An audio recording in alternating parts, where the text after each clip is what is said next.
Perkenalkan, nama saya Intan Dwi Yustior. Saya adalah dosen di program studi Teknik Lingkungan jurusan Ilmu Kebumian dan Lingkungan di Institut Teknologi Kalimantan atau yang biasa dikenal dengan nama ITK. Bidang keahlian saya adalah pengelolaan limbah padat dan B3. Salah satu mata kuliah yang saya ampu adalah pengelolaan limbah B3. Pada kesempatan ini, saya akan menyampaikan rencana pembelajaran semester dan pengajaran untuk mata kuliah pengelolaan limbah B3. Selamat menyaksikan. Ini kita akan membahas terkait dengan limbah bahan berbahaya dan beracun atau yang biasa kita kenal dengan nama limbah B3.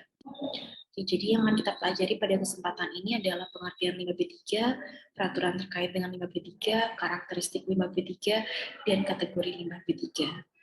Nah, untuk pengertian limbah B3 sendiri saya mengambil dari dua sumber, yaitu yang pertama peraturan pemerintah nomor 22 tahun 2021, di mana menurut peraturan pemerintah tersebut limbah B3 didefinisikan sebagai zat atau energi atau komponen yang karena sifat, konsentrasi, atau jumlahnya itu dapat menyebabkan atau mencemari lingkungan dan membahayakan kondisi lingkungan hidup, baik dia secara langsung maupun secara tidak langsung.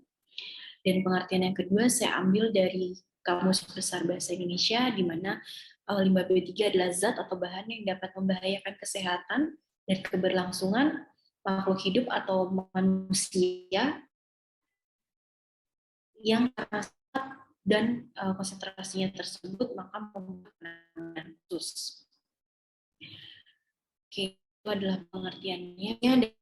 Terkait limbah B3 di Indonesia sendiri itu cukup banyak gitu. Dan peraturan utama atau peraturan besarnya itu adalah peraturan pemerintah nomor 22 tahun 2021 tentang penyelenggaraan dan pengelolaan lingkungan.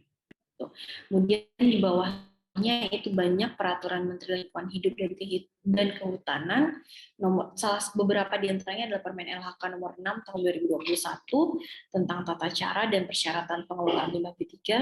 Kemudian Permen LHK nomor 19 di tahun 2021 tentang pengelolaan limbah non B3 terdaftar. Ya, jadi seperti yang teman-teman ketahui, peraturan perundang-undangan terkait dengan pengelolaan limbah B3 di Indonesia sendiri itu sudah terus update dari peraturan pemerintah nomor 18 Junto 85 tahun 99, kemudian digantikan diperbarui di dalam peraturan pemerintah nomor 101 tahun 2014, dan diupdate yang paling baru itu dalam peraturan pemerintah nomor 22 tahun 2021.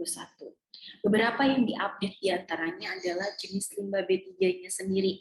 Kemudian masa penyimpanannya juga kalau di peraturan yang lama itu semuanya dipukul rata sebanyak 90 hari masa penyimpanan. Tapi hal ini tentunya menimbulkan konflik ya, menimbulkan polemik gitu, bagaimana jumlah limbah B3 yang tidak banyak tapi tetap harus masa penyimpanannya 90 hari. Nah, di PP 101 2014 itu salah satu yang diupdate adalah masa penyimpanan. Kalau semula itu hanya 90 hari saja untuk segala kategori limbah B3, nah di peraturan nomor 101 2014 itu diupdate. Tidak hanya 90 hari, tapi ada 4 kategori. Dari mulai 90 hari sampai yang paling lama itu adalah 365 hari. Nanti akan kita bahas terkait lebih lanjut, kapan dia 90 hari, kapan dia 365 hari. Kemudian di peraturan yang terbaru itu ada beberapa jenis limbah B3 yang keluar dari limbah B3 semula menjadi limbah non B3 terdaftar. Makanya di dalam peraturan perundang-undangan kita nggak bisa lepaskan peraturan pemerintah nomor 22 tahun 2021 dengan Permen LHK yang turun dan yang dibuat sesudahnya. Salah satunya yang tadi saya bilang, Permen LHK nomor 19 tahun 2021 tentang pengelolaan limbah non B3 terdaftar. Kemudian kita masuk ke karakteristik limbah B3. Karakteristik limbah B3 itu ada 6. Yang pertama, dia adalah mudah meledak. Kenapa dia mudah meledak? Karena bahan yang mudah meledak gitu ya, pada suhu dan tekanan standar itu dikategorikan sebagai limbah B3. Contohnya teman-teman punya atau teman-teman menggunakan hairspray ya, atau deodoran spray, itu termasuk salah satu limbah B3. Kenapa? Karena dia pada kondisi suhu dan tekanan yang standar, dia bisa meledak, dia bisa menimbulkan ledakan. Makanya sebetulnya hairspray, deodoran spray, itu nggak boleh teman-teman buang ke tong sampah biasa. Tapi ya harusnya dia dikategorikan sebagai limbah B3, perlu penanganan khusus, nggak boleh dicampur dengan sampah yang sifatnya adalah non B3 kemudian dibuang begitu saja di TPS atau di tempat. Sebaiknya dia kemudian diserahkan kepada pengelola limbah B3. Kemudian limbah kategori atau karakteristik yang kedua adalah mudah menyala, di mana sesuatu itu dikategorikan sebagai limbah B3 jika dia mengandung alkohol pada titik nyala kurang dari 60 derajat Celcius jika dia berkontak dengan api. Dia mudah menyala karena gesekan. Contohnya apa? Limbah B3 yang mudah menyala, bahan bakar, teman-teman pasti pernah lihat tambang ini, bahan mudah menyala ini di beberapa tangki, ya, atau kendaraan tangki gitu, yang dimana dia sendiri di labeli mudah menyala karena dia mengangkut bahan yang sifatnya berbahaya dan beracun. Ada B3 ataupun limbah B3 biasanya diberi label seperti ini. Kemudian karakteristik yang ketiga adalah korosif. Dikategorikan korosif jika dia memiliki pH kurang dari 2 dan lebih dari 12,5. Biasanya limbah B3 yang kategorinya korosif ini dia dapat menyebabkan iritasi. Contohnya adalah H2SO4 pekat yang ada di laboratorium. Makanya teman-teman ketika berkontak, ketika menggunakan asam itu sebaiknya prosesnya dilakukan di lemari asam. Kenapa? Karena untuk menghindari adanya tumpahan, adanya percikan api, ya, adanya tumpahan asam yang bisa menyebabkan percikan api tadi. Makanya gunakanlah lemari asam, teman-teman, karena lemari asam di lab pun sudah harusnya digunakan. Kemudian ada kategori infeksius, ya, kategori yang karakteristik yang keempat, di mana limbah B3 suatu bahan dikategorikan limbah B3 jika dia terkontaminasi oleh patogen. Patogen itu bisa berasal dari jaringan tubuh. Biasanya limbah B3 yang infeksius ini kita temukan di peralatan medis atau berasal dari fasilitas kesehatan, bisa puskesmas atau rumah sakit. Nah, karakteristik limbah B3 selanjutnya itu adalah beracun, di mana kategori beracun itu ditentukan dari uji toksisitas. Uji toksisitas melalui rangkaian TCLP, uji toksikologi LD50, dan uji subkronis. Nah, contohnya apa? Bahan-bahan yang dikategorikan sebagai limbah B3 karakteristik beracun, itu misalnya adalah kloroform. Ya, kloroform itu dikategorikan sebagai beracun. Nah, karakteristik yang terakhir untuk mengkategorikan limbah B3 adalah reaktif, di mana limbah tersebut jika dia bercampur dengan air, maka dia akan menimbulkan ledakan. Contohnya adalah H2S atau asam sianida, atau HCN, asam sianida, atau H2S, asam sulfur. Ya, karena dia pada kondisi pH kurang dari 2 atau lebih dari 2,5. Karakteristik yang terakhir adalah reaktif, di mana dikategorikan reaktif ketika suatu limbah tersebut bercampur dengan air, dia punya potensi untuk menghasilkan ledakan. Contohnya adalah limbah sianida atau HCN, asam sianida, yang dia berada pada pH 2 sampai 12,5, namun dia dapat menimbulkan gas, uap, ataupun asap yang beracun. Nah, kenapa kita melakukan karakterisasi limbah B3? Yang pertama adalah kita harus menentukan metode pengolahan yang sesuai. Metode pengolahan yang sesuai itu jika kita mengetahui karakterisasi limbah B3. Contoh, limbah yang mudah menyala dan limbah yang mudah meledak tentu tidak akan mungkin kita olah dengan menggunakan pemanasan atau sistem pembakaran. Kenapa? Karena dia sudah mudah meledak, sudah mudah menyala, kita gunakan sistem termal, maka justru akan menimbulkan ledakan atau nyala api yang lebih besar lagi. Jadi ini tidak disarankan. Nah, bagaimana kita akan membuat sistem pengolahan itu kalau kita tidak tahu bagaimana karakteristik dari limbah B3 itu. Kemudian yang kedua adalah untuk menentukan simbol dan label yang akan digunakan. Semua limbah B3 harus dilengkapi dengan simbol dan label. Simbolnya yang mana? Yang tadi, teman-teman. Ada 6. Beda karakteristik, beda simbolnya. Kemudian label itu seperti apa? Label itu adalah suatu bentuk identitas limbah B3 yang ditempelkan di kemasan atau wadah penyimpanan atau wadah dari si limbah B3 itu sendiri. Kemudian untuk menentukan kemasan yang sesuai, ya kita nggak mungkin campurkan antar jenis limbah B3, ya karena limbah B3 itu beda karakteristik, bisa menimbulkan dampak yang berbeda. Dan jika karakteristiknya berbeda tapi dipaksakan dicampurkan dan dia tidak bisa bercampur secara sempurna, maka justru dia akan menimbulkan dampak. Contoh, dia bisa menimbulkan ledakan, dia bisa menimbulkan nyala api. Jika memang jenis limbah yang karakteristiknya berbeda, itu kita campurkan jadi satu. Kemudian untuk sebagai panduan segregasi atau metode penyimpanan yang kita gunakan di gudang penyimpanan. Kemudian lagi untuk pengisian manifest, di dalam pengelolaan limbah B3 kita gunakan yang namanya manifest, teman-teman. Manifest itu kalau dulu itu pakai kertas, rangkap 7 sampai dengan rangkap 11. Tapi untuk saat ini kita udah nggak gunakan lagi karena manifest yang ada di Indonesia sekarang sistemnya sudah elektronik, atau kita bisa gunakan sebagai, kita sebut dengan manifest elektronik atau Vestronik. Kemudian untuk menentukan plakat di kendaraan pengangkut, dan ini merupakan sumber limbah B3, ya. Kategori limbah B3 ada yang spesifik, tidak spesifik, dan kategori yang kadaluarsa, tumpah, atau bekas, kemasan bekas. Nah, untuk spesifik sendiri ada spesifik umum dan ada spesifik khusus.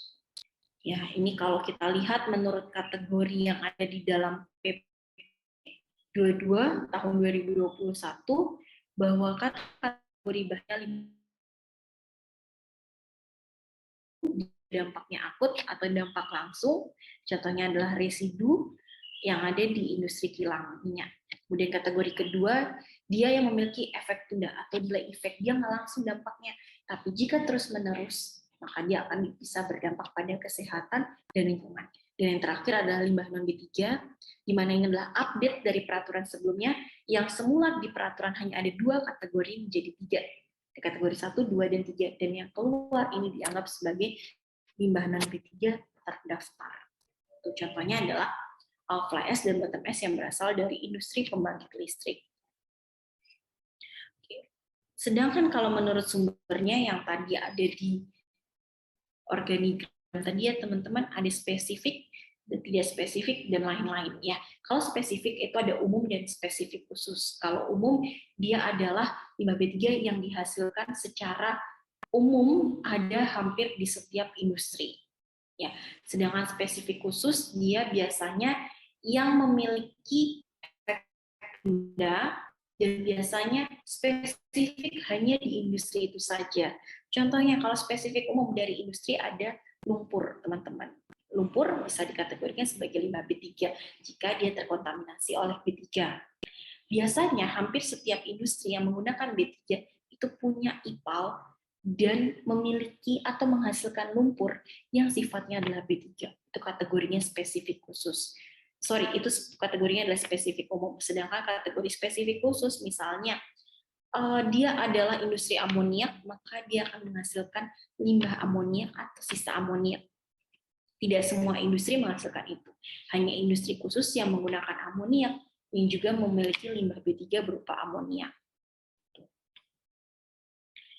Kemudian kategori sumber yang lain, tadi ada yang sumber tidak spesifik dan ada B3 kadaluarsa, kemasan limbah B3, dan B3 yang tidak termasuk kategori apapun. Ini contohnya adalah misalnya drum bekas atau kemasan lainnya yang bekas B3 dikategorikan sebagai limbah B3. Kemudian sumber bukan bisa jadi proses, contohnya ada limbah yang mengandung limbah B3 atau kain majun bekas atau lampu bekas, karena lampu itu sifatnya adalah dia bukan, kebanyakan lampu itu bukan berasal dari proses utama, melainkan dari proses penunjang. Baik, itu tadi penyampaian saya terkait dengan limbah B3. Jadi ini limbah B3 kalau kita tinjau dari proses yang ada. Cukup, mungkin sekian dari saya. Terima kasih. Selamat beraktivitas kembali. Sampai jumpa lagi.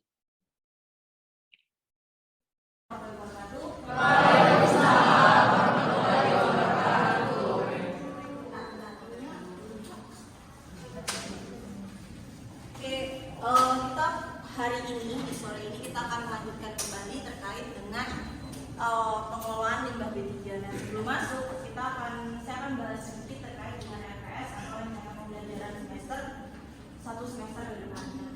Jadi CPMK atau capaian mata kuliah dari pengelolaan limbah B3 itu adalah bagaimana mahasiswa mampu untuk mengevaluasi sistem pengelolaan limbah B3 dengan tujuan untuk proteksi masyarakat dari lingkungan hidup yang berbahaya, proteksi lingkungan dan pemulihan lingkungan.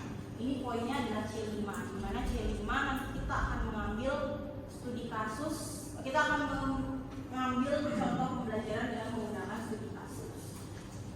Adapun tugasnya teman-teman selama 1 semester ke depan itu ada terdiri atas 8 evaluasi, 6 evaluasi kelompok, dan 2 evaluasi, dan 2 adalah evaluasi yang sifatnya adalah individu yang bersifat individu ada di UTS dan ada di UAS. Ya, kalau di UTS itu nanti di minggu ke-8 atau ke-9 dan UAS itu ada di minggu ke-16. Oke. Jadi saya lanjutkan. Kemudian untuk rincian di minggu pertama dan minggu kedua kita akan membahas terkait dengan limbah B3 itu sendiri dan peraturan perundangan yang berlaku. Kemudian minggu ketiga sampai dengan 7 itu menganalisis terkait dengan pengelolaannya. Pengelolaan yang termasuk di dalam di sini hanya sampai pewadahan, pengumpulan, kemudian sampai dengan penyimpanan saja. Kemudian habis itu kita UTS. Setelah UTS kita akan lanjut dengan pengolahan, dan yang terakhir adalah dengan penimbunan, kemudian ditutup dengan UAS. Dan nanti sebelum UAS teman-teman akan presentasi terkait study case dari yang teman-teman sudah ambil tersebut. Oke, itu yang terkait dengan RPS. Berikutnya saya akan masuk ke materi.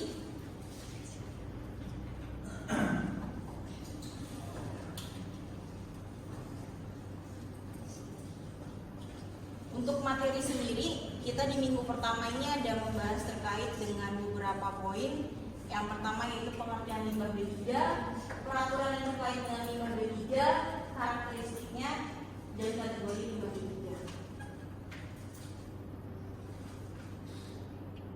Secara pengertian, itu merupakan limbah B3 yang karena sifat dan konsentrasinya itu secara langsung atau tidak langsung berdampak terhadap manusia dan makhluk hidup lainnya. Sedangkan menurut KBBI itu adalah zat yang membahayakan kesehatan dan keberlangsungan hidup manusia atau makhluk lainnya dan atau lingkungan hidup pada umumnya. Ini adalah peraturan terkait dengan limbah B3 yang ada di Amerika.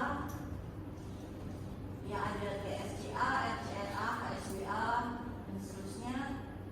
Kemudian untuk yang di nasional itu kita menggunakan yang paling besar itu adalah peraturan pemerintah nomor 22 tahun 2021 terkait dengan penyelenggaraan dan pengelolaan lingkungan hidup. Ini merupakan turunan dari Undang-Undang Cipta Kerja nomor 11 tahun 2020. Dan seterusnya ada peraturan turunannya, peraturan Menteri Lingkungan Hidup nomor 6 tahun 2021 terkait dengan tata cara dan persyaratan pengelolaan limbah B3. Kemudian ada Permen LHK yang sama di tahun yang sama nomor 19 terkait dengan pengelolaan limbah B3 terdaftar.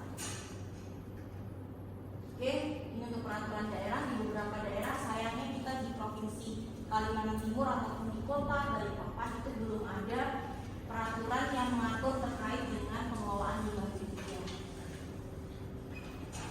Jadi ini paling hukum ya yang tadi saya sampaikan. Jadi sebetulnya PP 2021 ini dia mengganti peraturan terdahulu yaitu PP 101 2014 dan sebelumnya lagi peraturan pemerintah 18 Junto 85 tahun 1999. Oke, sampai di sini teman-teman ada yang mau ditanyakan? Saya ingin bertanya, saya di Undang-Undang 13 1999. Jadi kan tadi sesuai dengan peraturan yang ada itu ada PP nomor 22 tahun 2021, sama tadi saya lihat ada Permen LHK nomor 6 tahun 2021. Itu apakah dari dua peraturan itu ada kayak perbedaannya secara spesifik atau bagaimana? Oh, oke. Terima kasih kok. Jadi terkait dengan perbedaan tersebut tentunya ada.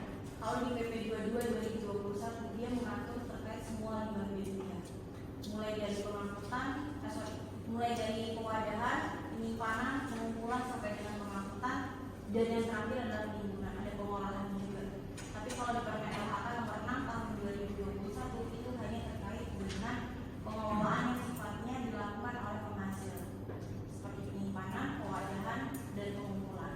Tapi terkait dengan penimbunan itu nggak ada di Permen LHK. Ada lagi yang lain?